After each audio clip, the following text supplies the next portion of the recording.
Think we'll go ahead and get started now. Hot squile tanoia, Pothlia Queen Krishamin, Kayah George Queen Sna, Tanachinkla the Chlelip, Tanachinkla Tsleil-Waututh Asnach, Scalus Tianman, Titsatsa Hlan Chishat, on hot than squalwin teetsits. Hauk, Yawan hot and squalwin teetsits. As I just said in my language, my name is Kayah George. I come from the Tsleil-Waututh Nation and Tulalip tribes. And I am very excited. I'm beyond very excited for today. I'm the divestment campaign lead at Indigenous Climate Action, and I woke up very excited for this because I've spoken at many webinars, but this is the first I will be moderating. And that's very, very big for me, as I feel like we're putting a lot of our narrative back into Indigenous people's hands. And this is exciting because it's in an all Indigenous panel. And I had created this with intentions of having a very fluid and open conversation about divestment from an Indigenous-led standpoint. A little more background on myself. I have been resisting the Trans Mountain Pipeline alongside my family for over half my life. And there's been really big news this week. We have been doing so, protecting our lands and waters successfully from Tsleil-Waututh Nation, as we've seen with Chubb Limited became the 16th insurer to drop the Trans Mountain Pipeline. This is huge because since we started this fight, not a single pipeline has been built on our traditional territories. And it just goes to show a lot of the doubt in the beginning was not even worth it because we're winning. And this also goes to show why divestment is an important tactic in resisting extractive industry. I'll let our panelists speak more on this, starting with Eriel Deranger. Eriel is a Dene woman and a member of the Athabasca Chipewyan First Nation and a mother of two, coming from a family of Indigenous rights advocates fighting for the recognition, sovereignty, and autonomy of their Indigenous lands and territories in what is now known as Treaty 8 Canada. In 2015, Deranger worked with local Indigenous organizers to help build out the foundations of Indigenous climate action, becoming one of the core co-founders of the organization. She formally stepped into the role of executive director in July of 2017. She's also a huge role model for me and a great mentor to me as I've worked at ICA. I've learned so much, and I'd like to welcome Eriel, and I'd like to ask you, in a nutshell, what is divestment and what does Indigenous-led divestment mean to you? Masi Cho, thank you so much. Iklanente, Dene Sotsaneta, Eriel Tsleil Hushe, Deranger Bitsini Hesli. My name is Eriel Tsleil Deranger, and thank you so much for the introduction. Do you have to say, I have birds, they're very noisy today. They're always noisy. I mean, anyone who's been on a call with me knows this. Sometimes they're quiet, actually. But I just want to thank the speakers that are here today and for Kayah for stepping into this role and really helping us push this narrative and this conversation forward and why it's so important. And really trying to understand the crux of what is divestment is such a really, really important and critical question right now, because we have a climate crisis. There is a climate emergency going on. And for decades, there have been calls for divestment from fossil fuels. For decades, not driven by Indigenous communities, but driven by sort of the environmental movement, the climate justice movement, saying that we need to stop investing in dirty fossil fuels to reduce emissions. And while that is absolutely true, we need to be focusing on the reduction of emissions in the atmosphere.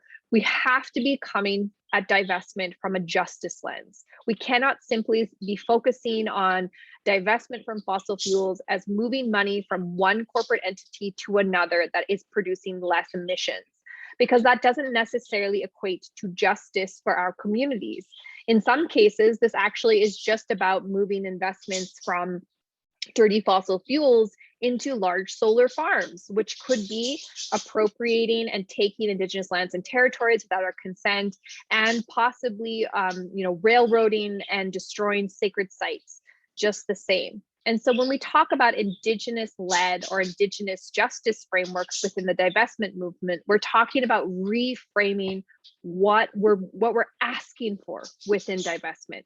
We're not just asking people to divest from high carbon intensity projects. We're asking people to divest from high intensity projects that also abrogate and destroy or erode the rights of our communities, that destroy and erode our traditional lands and territories as they have existed for thousands and thousands of years. We're asking people to stop investing in businesses that are undermining the rights of our communities and our lands and territories.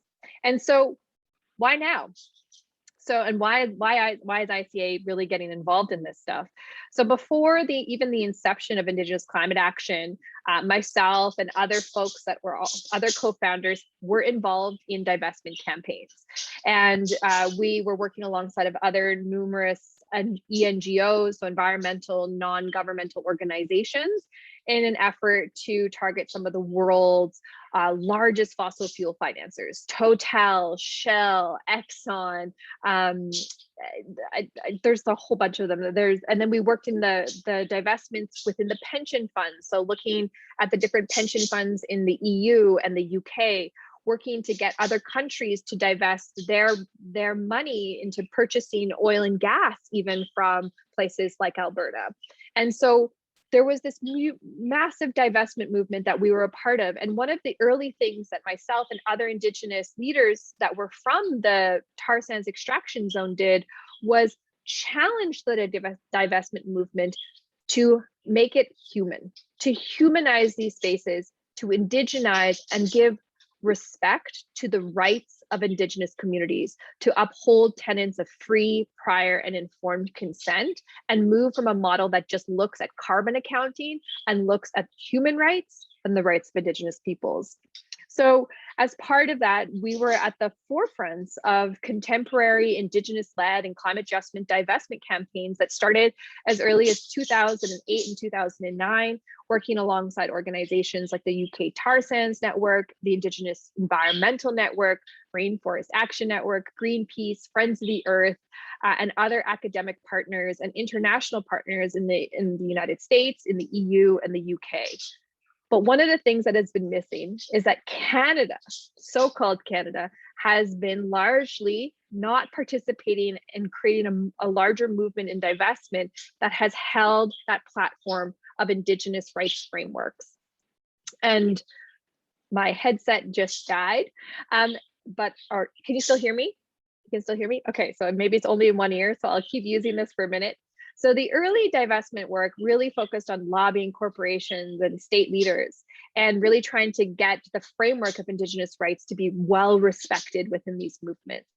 But what it really means is that it's our communities speaking for ourselves, asking for our sovereignty, our self-determination to be respected, and for corporations to stop having the rights over our lands and territories, and bullying our communities into accepting projects that not only erode our traditional lands and territories, but are contributing to the climate crisis.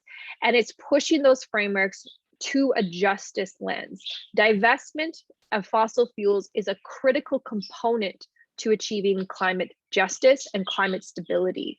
We cannot be moving forward at just looking at reducing our emissions without addressing the long-standing history of the marginalization and the oppression of Indigenous, Black, and African-American people of color that have existed across this planet for years and years. It is really challenging systems of white supremacy, predatory capitalism, and uplifting ways that not only value our communities as key players and actors, but as decision makers in what happens in our lands and territories, and moves us to models that really challenge us to think about what reinvestment looks like, what that just transition for a future can really look like, that values our communities as key players, that looks at our culture, our languages, our land management practices as a necessary component that needs to be deeply invested in as part of a just transition, and values us in a place that we become, again, not just people to be consulted, but key players and decision makers for our own lands and territories.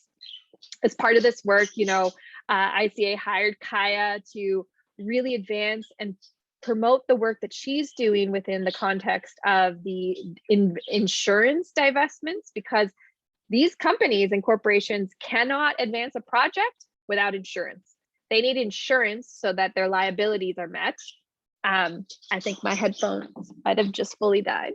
And I'm gonna just do this. Give me 1 second. Sorry.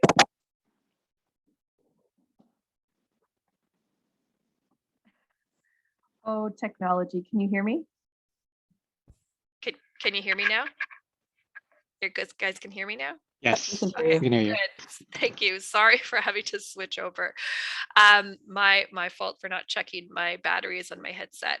So within the context of the insurance divestment that Kayah referred to early on was Chubb's insurance. So why are we targeting insurers? Insurers are really important in this. It's not just about targeting the corporations themselves, but these corporations can only get the license if they have the insurance to say that the project is not going to create huge liabilities, and if it does, like a spill or any kind of liability, that they have insurance to cover it. And so when we get insurers to divest or to stop insuring those companies, it states that these projects are high risk and that we shouldn't invest in them. It is a part of a larger divestment strategy that is trying to move us away from heavy fossil fuels and projects that abrogate or injure or erode the rights of our communities, our lands and territories. And it's a really exciting opportunity to reframe divestment from simply a carbon accounting to a rights-based approach. And I'm really excited to be a part of this and have been a part of this since around 2009, but to see so many new and amazing voices like Kayah, like Charlene, who's also been a part of this for a really long time, and so many like Matt and many Indigenous voices across the medicine line in the so-called United States, really advancing this divestment movement that is being Indigenous led. And this has amounted to our communities safeguarding and protecting critical biodiversity that's necessary for the stabilization of our planet. And with that, I'll end with that. So thank you so much. Thank you so much, Eriel. Thank you for your words, and thank you to all the panelists for coming. I'm so grateful. I look up to each and every one of you, and I'd like to ask all of the participants, if you have questions, to click the Q&A box at the bottom of your screen and ask them there. We'll get to a Q&A at the end. And again, thank you so much, Eriel, for your words. And now I'd like to welcome my Charlene Aleck. She is a Tsleil-Waututh Nation Sacred Trust Initiative spokesperson, elected councillor for Tsleil-Waututh Nation, mother of 4, and a grandmother. She's invested in culture, tradition, and making a difference for our people and creating a way forward for all. She's been the subject of a paper I've written on matriarchy and what it means to be a Tsleil-Waututh woman. And I've known her my whole life, as she's also my auntie. Welcome, Auntie, and I'd like to ask you, what does Indigenous-led divestment mean to you?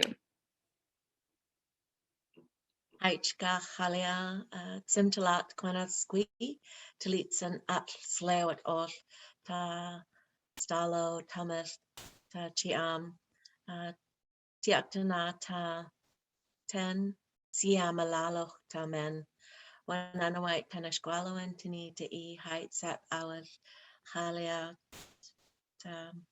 Haha, CIs, divestment to Tarzans. Just thanking you in my language and telling you that I've got good feelings to be here, letting you know my parents' name. That gives me not only the right, but the responsibility to speak about the work in the territory that we do at Tsleil-Waututh, but also in the Coast Salish and Stalo territories that the Salish Sea surrounds. Indigenous-led divestment movement stretches back a little bit, where the time before colonization and what we knew to be the natural world and how we placed ourselves in it and how we sustained our lives. And I stretch back to that point in time because our relationship is a lot more different than the colonized or the settlers' view on what we view as the natural world, and how we knew to sustain our lives over thousands of years and not have any animals go in, and the ecosystems never to be damaged to a point where we can't harvest anymore. We knew how to take care of those systems. So in having projects like from the tar sands come into our territory and decimate ecosystems and make animals go extinct, and we knew in our hearts how to be a reciprocal component to the natural world and how to take care of it, to the point where Tsleil-Waututh Nation has, with all the industry that we do have in our territory, with the Shell, the refineries, Kinder Morgan, the tanker traffic, the chemical labs, and the hydro power plants, we have been able to clean and help the salmon bearing streams to a point where there was around 1,000 of the population of the pink salmon coming in. We've been able to clean it to a point where we just recently seen over 600,000 salmon return to spawn.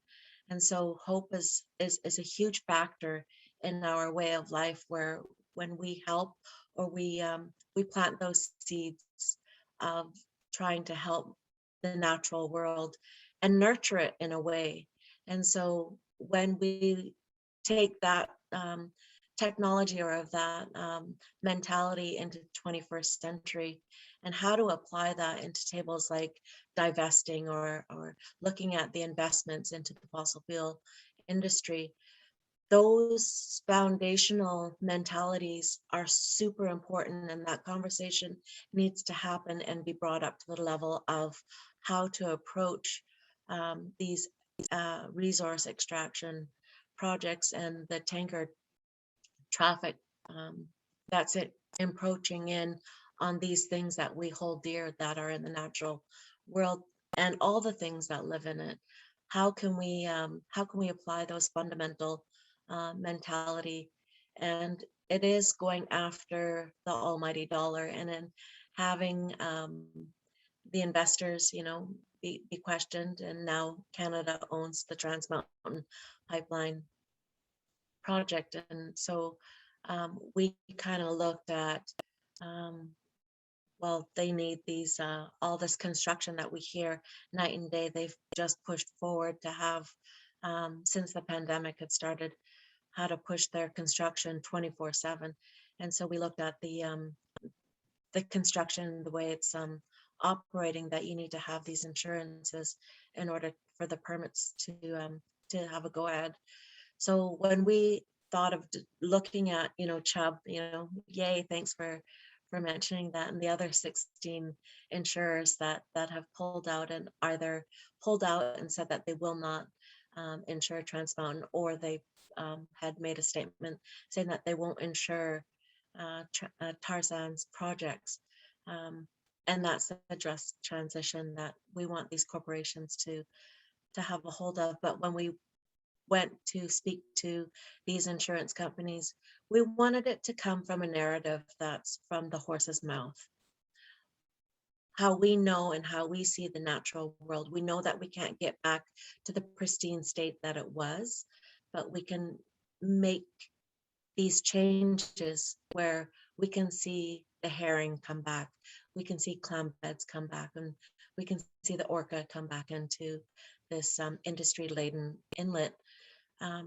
So coming from that point of view and making it that urgency, like the sky is red, the land is on fire, and the water's not drinkable, and we can't drink oil, and we can't eat money.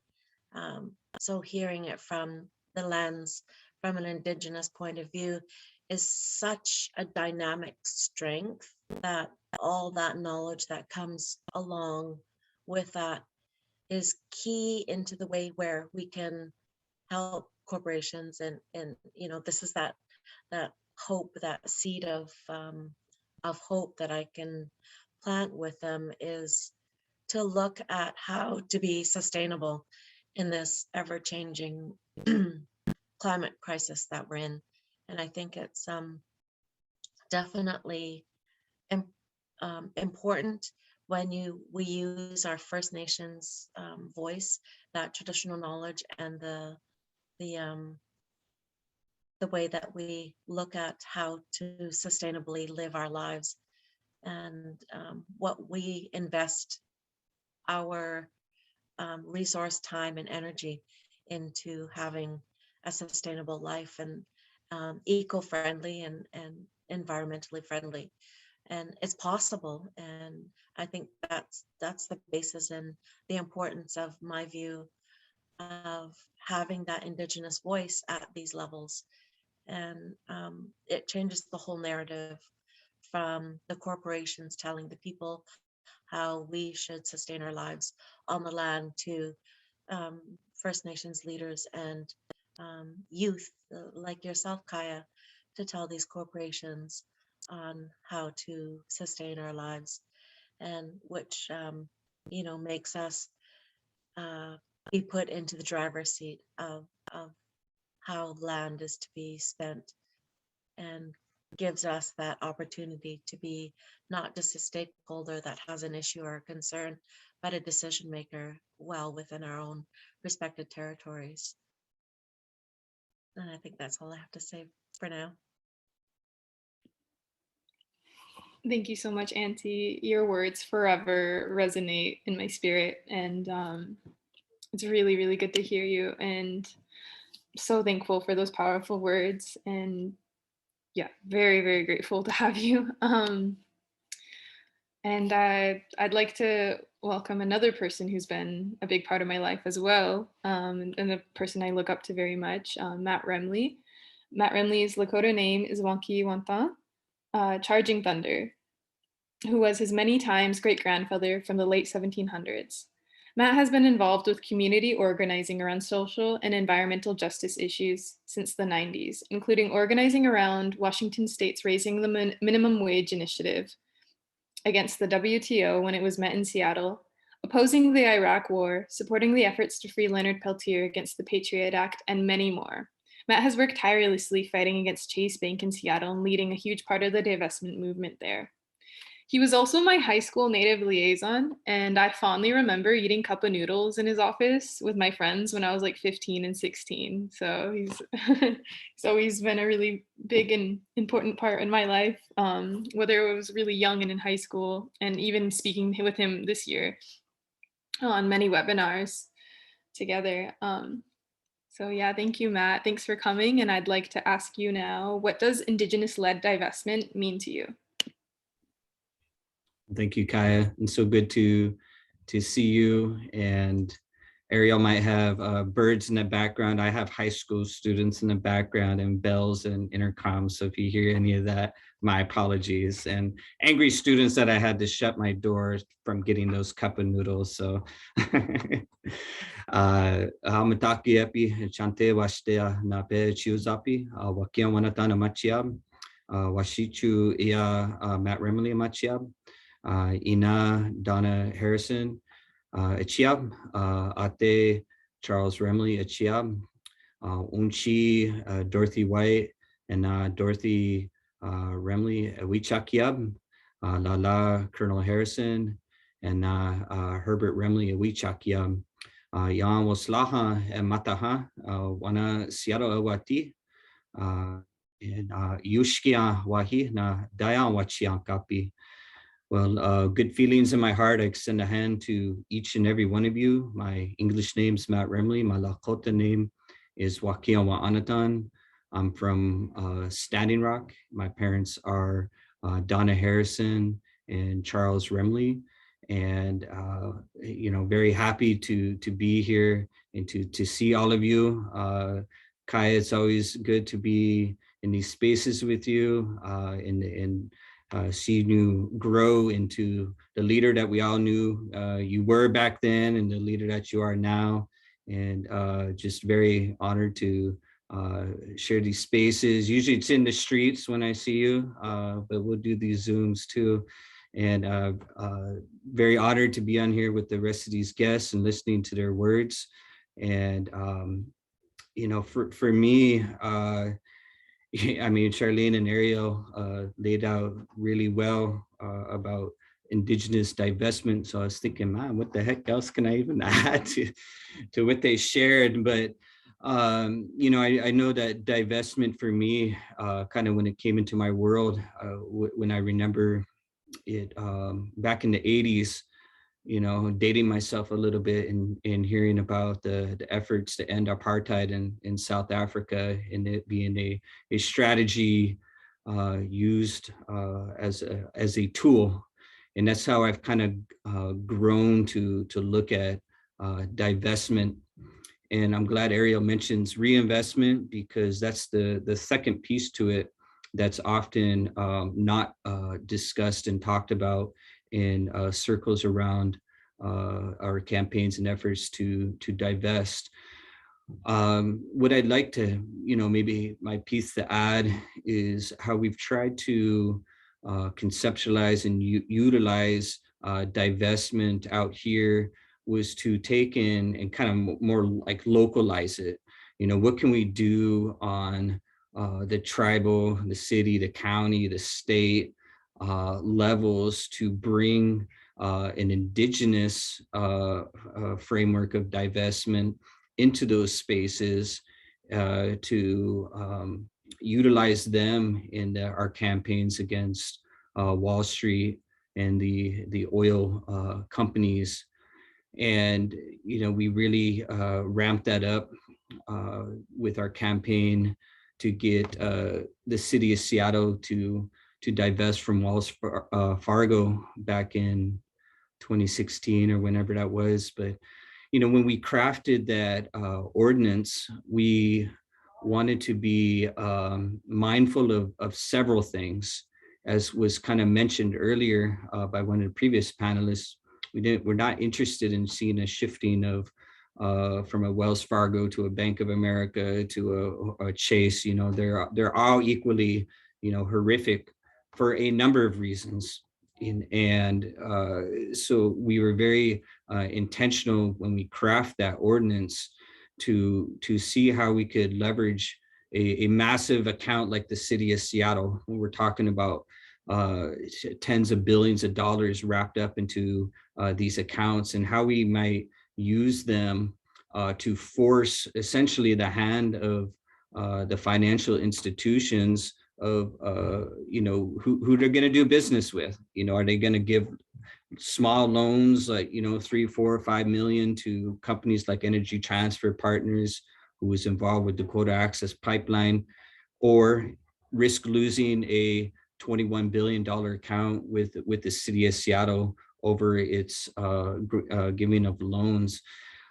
So we crafted what's called a socially responsible banking ordinance.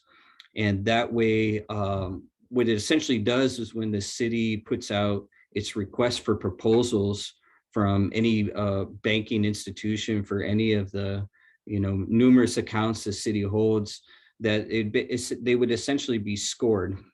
Are they invested in fossil fuel infrastructure? Are they being engaged, found to be not engaging in free, prior, informed consent with impacted tribal nations?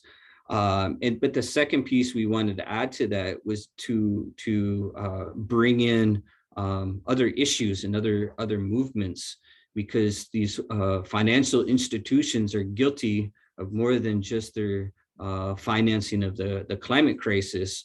So the first folks we reached out to and brought into that campaign were youth, predominantly youth of color, and predominantly young African-American youth in Seattle who had been involved in a campaign to stop the building of a new youth jail. And so we did our research and found which banks were giving loans to build that new youth jail. And then we incorporated that into our ordinance. Is your bank investing into private prisons? Are they investing in detention centers? Are they investing in giving loans to immigrant detention centers? And we built a pretty broad-based movement around that. And so we obviously passed our resolution, or not our resolution, but our ordinance. And now, it opens up the opportunity for us to really look at that second part of divestment, which is the reinvestment, and how can Seattle reinvest back into communities that have historically been underserved. And I'm pretty proud to say that, we've been able to bring, literally hundreds of millions back into, for those familiar with Seattle, South Seattle, which is 70–80% low income, and where the predominantly communities of color are, and reinvest back into those communities. And through utilizing a campaign of a divestment reinvestment, we're able to look at how communities are financed differently. We're also looking at how we can bring that to the state level. And we've been working with Washington State's insurance commissioner, and what sort of power, for lack of a better word, does that office hold to apply pressure to the insurance companies. And we were successful in getting the Washington State's insurance commissioner to agree to working with us to develop a state law that around the issue of free prior informed consent, and being able to levy fines and such against insurance companies who are dealing in Washington State, who are found to not be engaged in free prior informed consent with tribal nations. So that, I guess, would be kind of our piece to add to it, is just how we've been able to really localize some of the campaigning. And yeah, thank you. Thank you so much, Matt. Thank you for your words, and thank you for being here and bringing your knowledge and expertise to this. Actually just seen there was photos that came up from 5 years ago. I remember you were speaking in Seattle. I think it was against Wells Fargo, and it's cool how that circled back to this day. Yeah.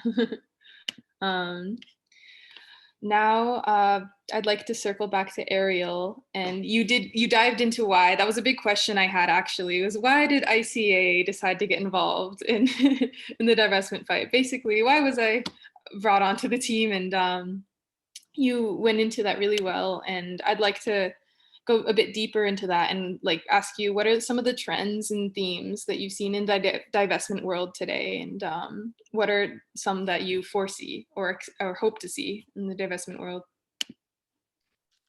Yeah, that's a really, really good question. I think within divestment, some of the trends that we've really seen is that it's still being led largely by the white ENGO movements. So white environmental or settler-led environmental movements, where Indigenous peoples tend to be invited as spokespeople at events, at rallies, to humanize the issue, but we're still not necessarily given the full, I guess, we're not given full decision-making power, even within the movements for divestment.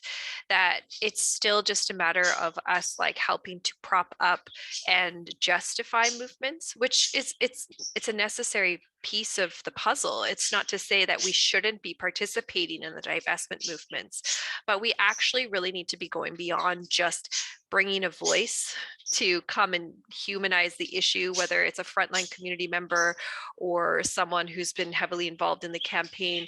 We have to be talking about how do we move from talking about Indigenous rights within divestment to empowering Indigenous peoples to be making those decisions and advocating for themselves. And that's but we're starting to move towards that. So early on, I can pay a little bit of a story to help understand this. That I was involved in a bank campaign here in Canada, in so-called Canada, against the Royal Bank of Canada. And the Royal Bank of Canada at the time, and I think actually they still remain so today, are the biggest investors in the tar sands. So a lot of their money is invested. So a lot of your money, if you're a member or you bank with the Royal Bank of Canada, goes into investing in a lot of fossil fuel projects, not just ones in the tar sands, but we're talking like Bakken oil field, all the big bad guys, Dakota Access Pipeline, you name it. There's a lot. All of the big banks in Canada do. We call them high street banks, or the banks that have a lot of influence in the stock markets. So the 5 major banks in Canada are big players. And then we have obviously the big banks in the United States with what Matt was talking to Chase Bank. And so all of these banks take public dollars or like people's dollars and they invest them. And within the campaign we had in Canada with the RBC campaign, I was working with the Rainforest Action Network, and it was one of the first campaigns where we decided to challenge the moving away from the carbon accounting to move towards the Indigenous rights frameworks. And the campaign was really, really successful. There were actions against the Royal Bank of Canada across the country. We had First Nations and Indigenous communities that were, asking hard questions to the bank around how they were investing their dollars and their monies into projects that were affecting their rights. It was really, really beautiful. But when it came down to it, the Rainforest Action Network held all of the power for negotiating for policy shifts within the Royal Bank of Canada, and it was not the communities that were coming forward, whether it was the communities for the Carrier-Sicani First Nation that was dealing with, at that time, the Enbridge Northern Gateway Pipeline that were really big in the campaign, to my community, the Athabasca Chipewyan First Nation, or the other Indigenous communities in the tar sands areas, Beaver Lake. All of these communities were joining in this chorus for divestment from the Royal Bank of Canada in these projects, yet it was the Rainforest Action Network that was negotiating the terms of what policy shifts would look like. So that really wasn't upholding a justice framework. So what we've seen more so in the last, I would say 5 years, really 5 to 10 years, is we've seen a shift from not just having Indigenous people come and speak to these issues, but being in the rooms when these discussions happen.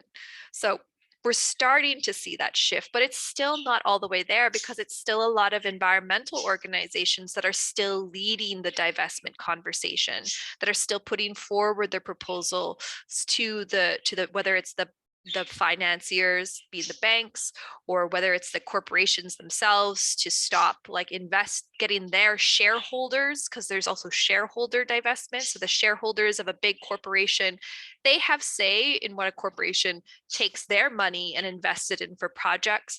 And instead of having us just be like voices to humanize it, there's now more space for Indigenous peoples to be a part of the conversations.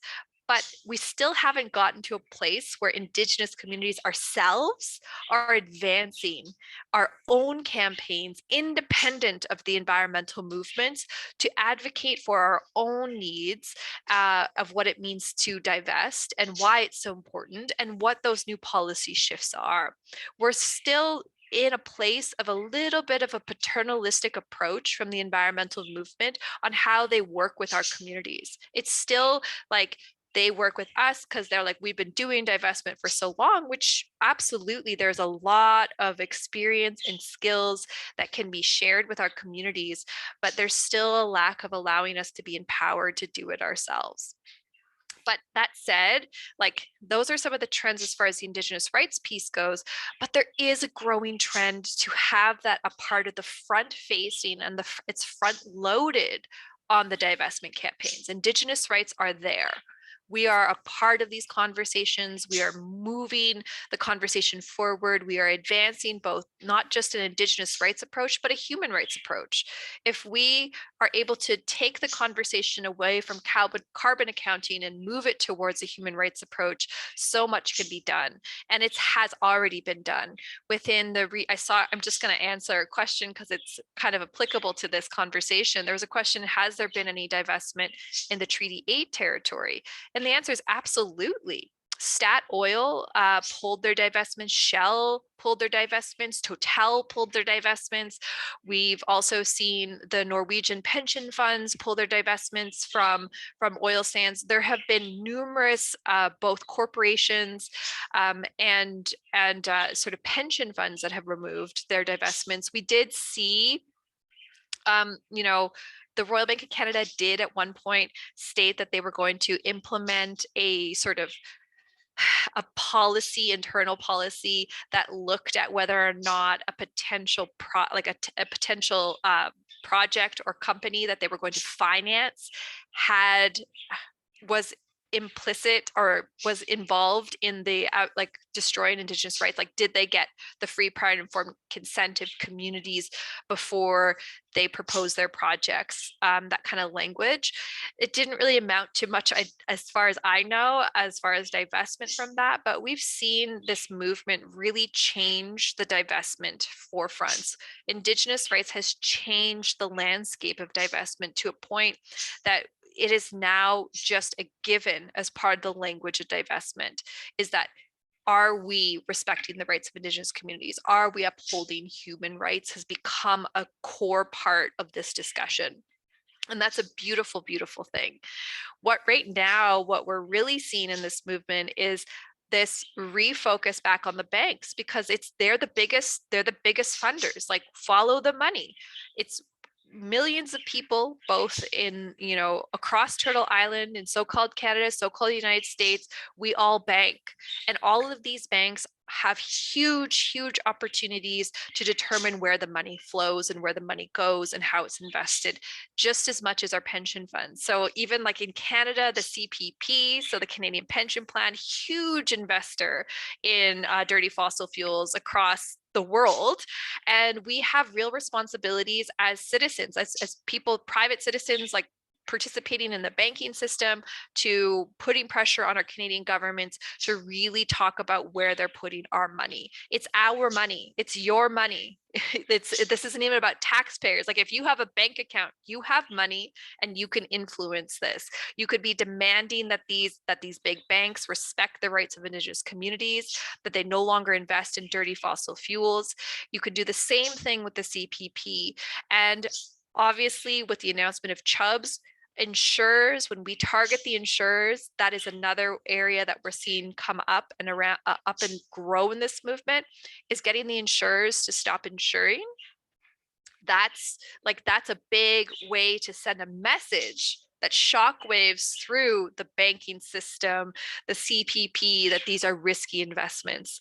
And one of the big things that I learned over the years was, when you speak the language of investment, you have to say, these projects are too risky, because our communities, like Kayah's community, like Charlene, like a lot of the nations that have stood up, our communities are not going to back down. We're going to continue to drag this through the court systems. We're going to continue to protest. And these are liabilities for your projects. These are liabilities to your investors. And we're not going to stop until our rights are respected. So having those frameworks of free, prior, and informed consent integrated into investment strategies is a critical component that we need to continue to advance forward, from being just lip service to talking about respect of Indigenous rights to absolutely upholding it. And then the last piece is, we really need to be moving towards empowering communities to be driving these campaigns rather than other groups driving them and asking us to be voices.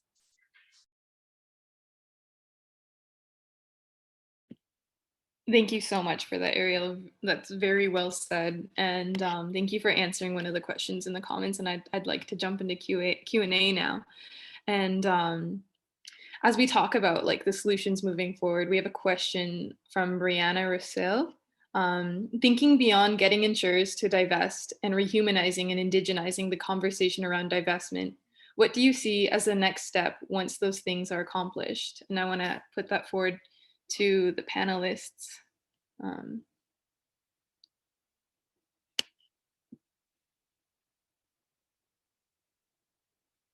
love to hear from you guys.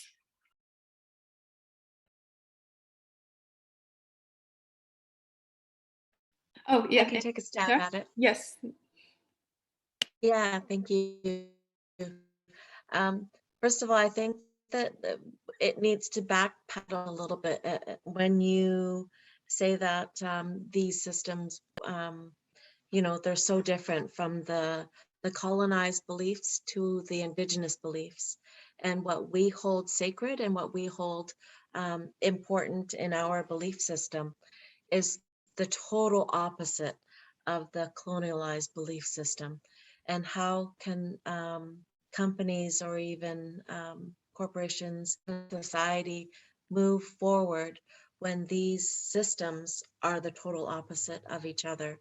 What we hold dear at the top of our belief system is the natural world and everything in it.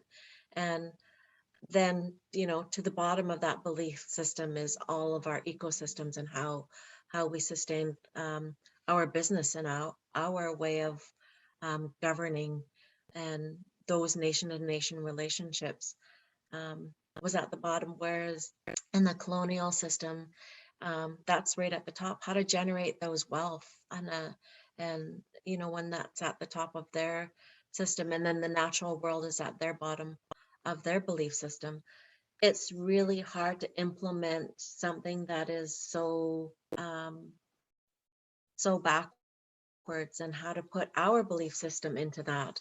And I think it has to be bought into.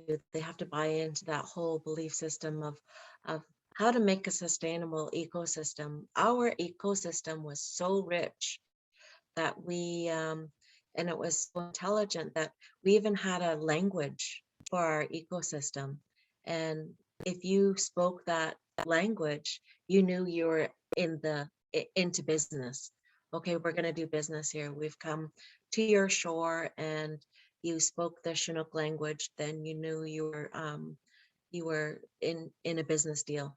And then, you know, our culture was like that. You know, there was so many, the political, the traditional, the ceremonial, and the ecosystem, and the economic. The economic system is so diverse and brilliant that when you look at how to implement that in the 21st century and have those corporations buy into that way of life or that way of thinking, they have to dismantle their system and take on. And how you do that is, you know, what was, what is, and what will be, and apply that into their belief system. And it's from the top all the way down to, and that's how we all create things. Artists create things by reaching back. Leaders in First Nation governance, they reach back to the knowledge of our ancestors and apply it to today to make decisions for the future generations. And when that is implemented at those tables, then I think they could at least start to make some changes. I mean, you know, when you put things like that, you have to also nurture it to make sure that it flourishes into something that can be tangible.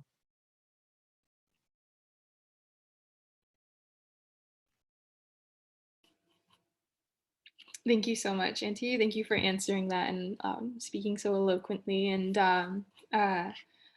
we have another question from Alicia Foster, and that's, how do you combat greenwashing by big banks to make people more artificially comfortable putting their money in the banks? I'd love to hear from Matt on this one. Yeah. Yeah, it's I admittedly, I'm anti-Wall Street, period, regardless of what their you know, if they pulled all of their money out of fossil fuels. I'm anti-Wall Street, and I think we should look for solutions for banking within our own communities. I've been trying to push our own tribe in Standing Rock to look into the establishment of our own tribal banks, and how we can really utilize them to benefit their communities for language revitalization, buffalo programs and stuff like that. But yeah, and it's you know, taking a step back though to calling out the greenwashing. is to know that to expect it, and that's what they're going to do, and to continually call it out. And there's some great points being made earlier about the kind of the mainstream enviros leading or trying to take the charge of some of these conversations, and why is so important for us to be at the table is Indigenous communities, that is to kind of call the BS on a lot of this stuff, and one quick personal story on that. I know when we had a campaigning against Chase, we harassed them constantly. We shutting down their bank branches. Often that their Chase's Western region headquarters is based in Seattle, and they finally called and asked for us to come meet with them. The first thing they asked us to do is please stop shutting down our bank branches. We're like, that's not going to happen. But what was fascinating to sit and listen to kind of the high level people talk about, we were pushing on them on free, prior, informed consent. And their regional director said, well, we do stuff like that. And we'll reach out to these nonprofits and we'll ask them with these NGOs what their perspective on a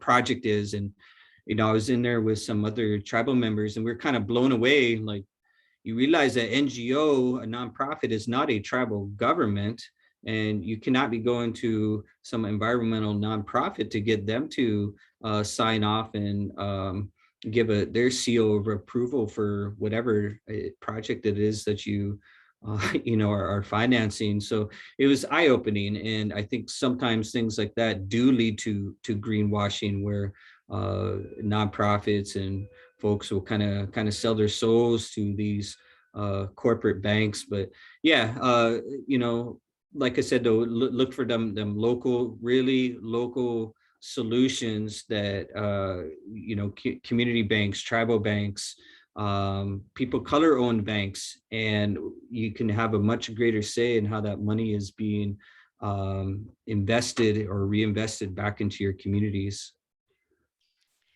I think I also want to just respond to that, because there's a lot of sort of greenwashing questions in the Q&A that I've noticed, like something around like youth are gonna, like if there's sponsorship by RBC, even the Suncor energy announcement. So Gail asked a question, like there was an announcement that Suncor teamed up with 8 Indigenous communities to buy TC Energy's 15% stake in a pipeline. And these are all greenwashing tactics, right? RBC funding Indigenous youth to do clean energy, or to do projects. Like RBC is a huge in Canada. They give like climate awards, youth awards, Indigenous grants. These are all greenwashing tactics. This thing with Suncor, and it's like, oh, well, Indigenous peoples are doing it. Of course they're doing it. This is what divestment and reinvestment is such an important conversation. If you go to Northern Alberta and to the tar sands region, what are the opportunities for Indigenous communities to invest their money into that's going to contribute to an economic stability for their community? Who's pitching the sales to our communities? It's Suncor, it's Shell, it's Exxon, it's all of these big oil and gas companies. If we don't see Indigenous communities as valuable investors in green energy, as participating in these new economies, then these companies are going to take advantage of the fact that we have money, because guess what? We are modern people living in society. We have thriving businesses. We are a part of society's financial sector, and we're not actually we're only looked at as people to talk about the trauma and the hard things that happen in our community, not valued as contributing members to a just transition and for investments. And so when we talk about this greenwashing for these companies to get our communities to invest their money, that is a tactic that is called economic hostage situations, where our communities have nothing else to invest in, and they're pressured, bullied, and coerced into doing that. That's greenwashing. When these companies then try to invest in all of our social infrastructures for cultural revitalization, youth, sports, and recreation, that's actually an indication that our governments have really, like, there's been a devolution of their fiduciary responsibilities to uphold those social structures in our country. And these companies, again, are taking advantage of that by greenwashing to say, look, we care about Indigenous communities, we care about the climate.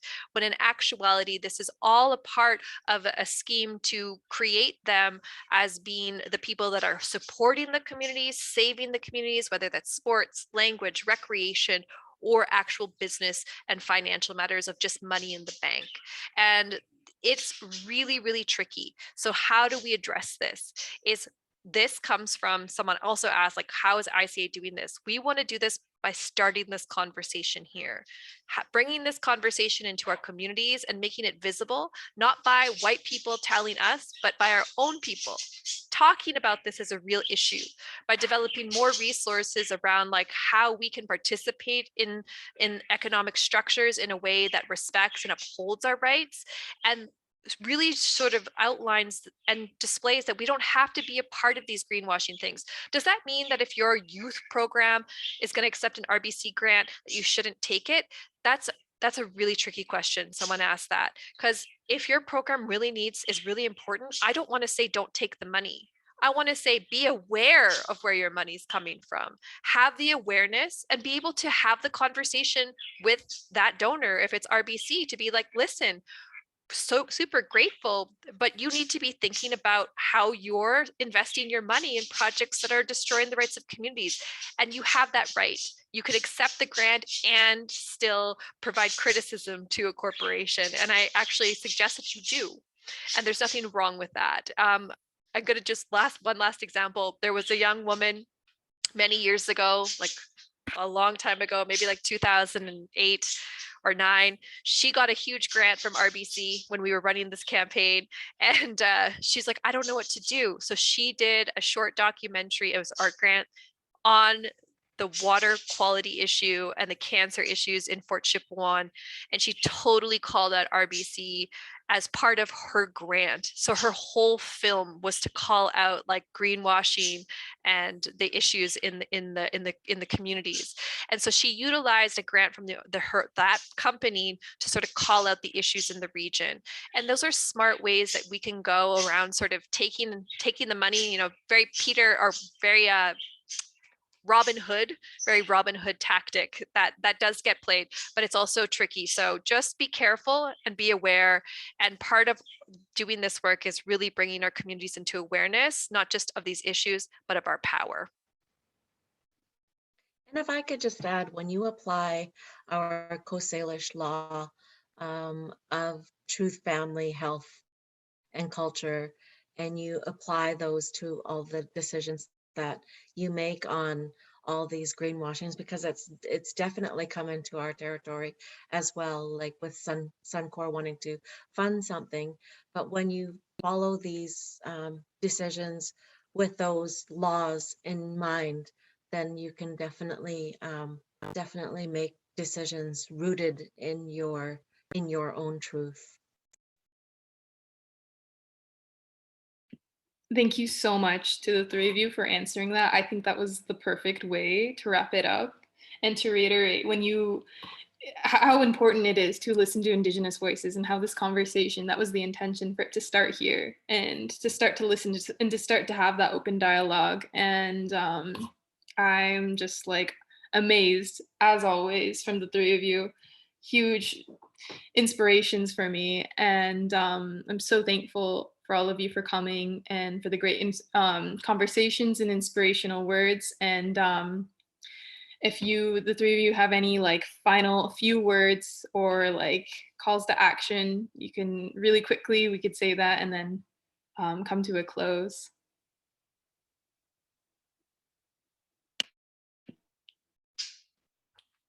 Lila wopila tanka chichiapelo Just thank you and all the panelists and all the behind the scenes persons, folks that are putting this on. Just thank you for the space and opportunity. And for folks out in the Northwest region, we are continuing to push on some of these issues on a local level.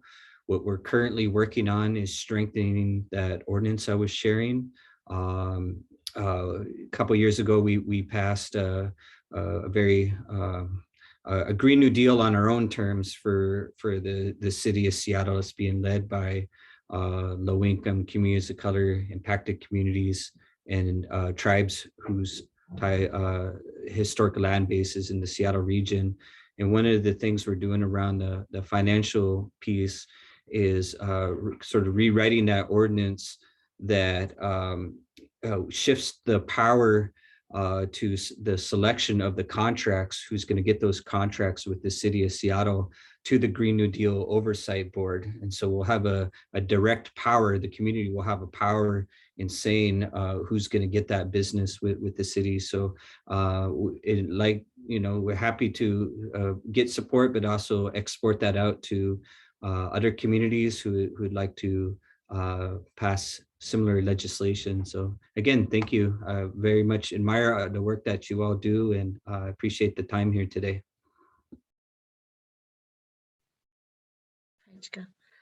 I'd just like to thank the panelists as well, and all the participants that came in and left their questions and comments. I haven't gotten through all of the 37 messages here, but I just want to recognize and say, women are more and more leading the way.